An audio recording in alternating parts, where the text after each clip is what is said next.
How to Speak with Confidence and Charisma. This is a 20-part video series, and this series is brought to you by Public Speaking Domination. My name is Sagar Rawat, and I am the lead coach at Public Speaking Domination. I'm also a professional speaker and a speaker coach. So this is going to be no fluff training, and you're going to learn 5 core categories. Number one, mindset. So what do you need to have here? Because the anxiety lives here, the confidence also lives here. This is where it all starts. So what is the mindset of a speaker who's playing at the top of his game? Second thing that you're going to learn, how to project your voice. What are the tools you need to have down packed in order to project your voice? Number three, you're going to learn non-verbal behaviors, because light travels faster than sound. First thing people see is your appearance, and based on that, they make judgments on you. Are you worth listening to or not? Number four, you're going to learn storytelling, how to tell compelling stories so people listen to you. And finally, charisma. What are the elements of charisma? So people are attracted to you, they're drawn to you, and they want to do business with you. What are those traits of charismatic people? We're going to cover all that in this series. So make sure you hit subscribe and you follow. So let's get into it.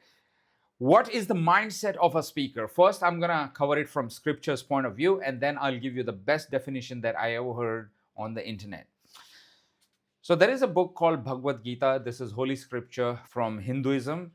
So there are three kinds of behaviors, and based on which we feel the way we feel. First kind of behavior is Tamsik.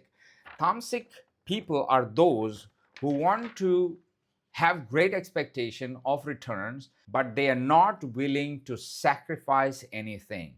For example, I want to have $1 billion business, but I will never ever invest even a dime in my business. I will never take a risk. I will never speak in conferences. I will never talk to people. I will not master public speaking.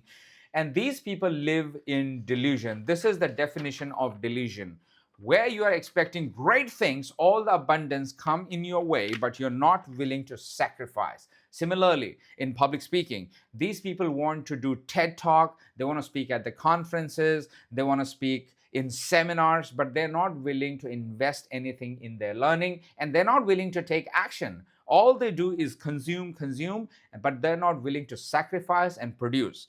So this behavior just leads to delusion and nothing else. Next set of behavior is called Rajasik. Rajasik is too much attachment to the outcome. For example, I will only take action if there is something in it for me.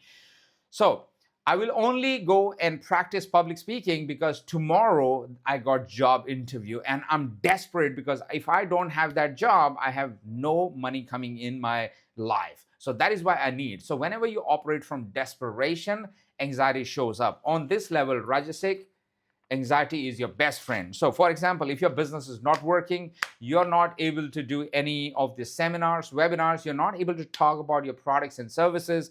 Now, because out of desperation, you need client, you're doing your seminar, and that desperation shows on your face. So this is a Rajasik behavior. This is where anxiety lives, and this is not best place to operate in. The next behavior is called Sattvic, and this is the best behavior, and this is advice in scriptures. So Sattvic basically is where you detach yourself from the outcome, and your entire focus is on karma. Karma means action. Action is the key for results. And it says, don't worry about the results. So if you believe in higher power, if you keep taking action, the results will come. So it's not your job to worry about the results. If you keep on speaking in front of people, if you put yourself in the rooms where you get opportunity to speak, and if you speak for 20 times, 30 times, 31st time, you're going to be good. There's no doubt about it.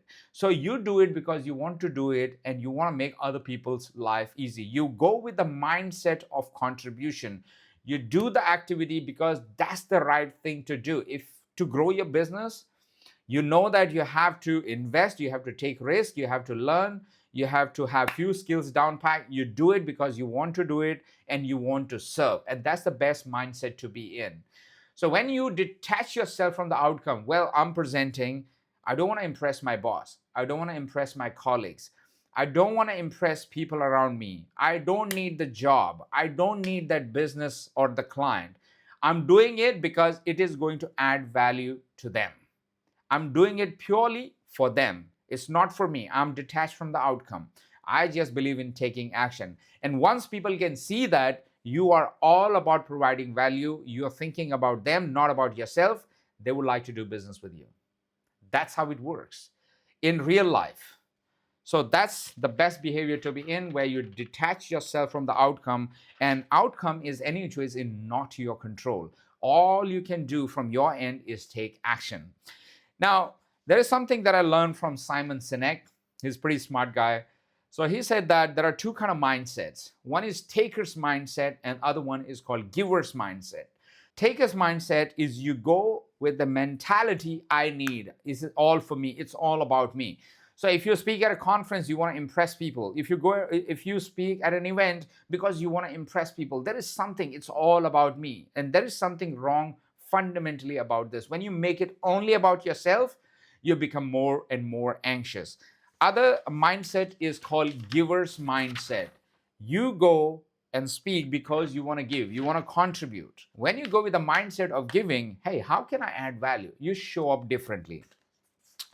So taker's mindset and giver's mindset, let's understand it with an example. Let's say you run a charity and your charity is in trouble. You're now going for a fundraising event and you desperately need money. And there is another guy who's coming at the same conference who is coming to donate the money. And he has the money, he's not in desperation mode at all. In fact, he's going to help people in that charity by giving away money. Now, as per your opinion, who do you think is coming with better level of confidence because of their mindset? The one who desperately needs money, or the one who's coming to offer something? So when you are presenting, it's the same thing. You're serving them on higher level. They're getting breakthroughs and information because of your speeches, because of your communication, because of your presentation. It makes their life easy. So giving is always a higher level of activity, and because of which your confidence will be on whole another level.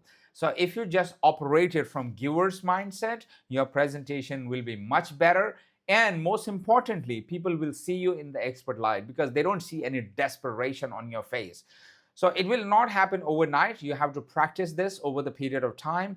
Do it because it is necessary. Take action and always go with the mindset of serving. And all public speaking is serving people on the highest level. That's it. That's about the mindset.